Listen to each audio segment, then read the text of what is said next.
These are simple things a lot of us hear a lot about on a daily basis, but we don't think about in relationship to sleep.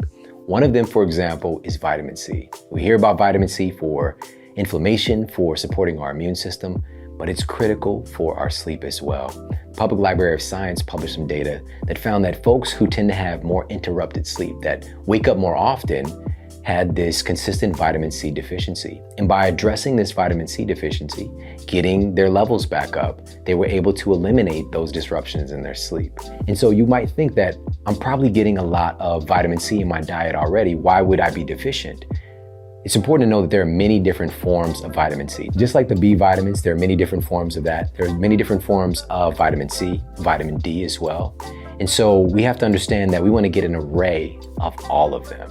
All right, now, what does that look like? Now, you might think that vitamin C is probably pretty easy for me to get. I'm probably getting it from a lot of sources, but you're probably not. It's one of the biggest deficiencies that we're seeing today because it has so many roles in being an antioxidant, in dealing with inflammation, in dealing with stress. So we need a little bit more. We need good sources of vitamin C.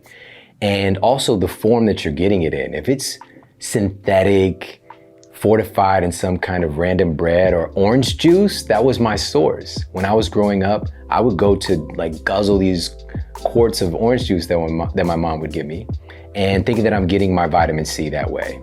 And it can be a very denatured and just not something that's easily assimilated by your cells when you're not getting it from a natural, real, whole food source, ideally. So what are some good sources of vitamin C?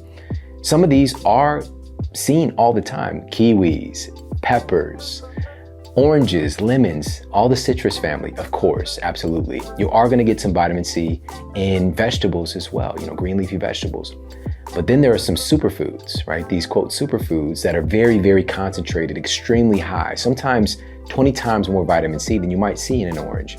Foods like camu berry, amla berry, or acerola cherry. So these are all things to look into and make sure that you're getting your vitamin C levels up to par to help to optimize your sleep. And another one that was published in the journal European Neurology found that calcium was critical to supporting your REM sleep. And a deficient in calcium led to interruptions in your REM sleep. Why does this matter? REM sleep is where you're doing a lot of something called memory processing. This is where you're converting your short-term memory, things that you're learning right now, getting converted into your long-term memory.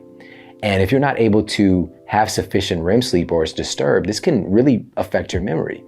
And something as simple as getting plenty of healthy sources of calcium. Again, green leafy vegetables, it's gonna be a consistent theme throughout this, is a great source of calcium. We got sesame seeds, there's so many good sources.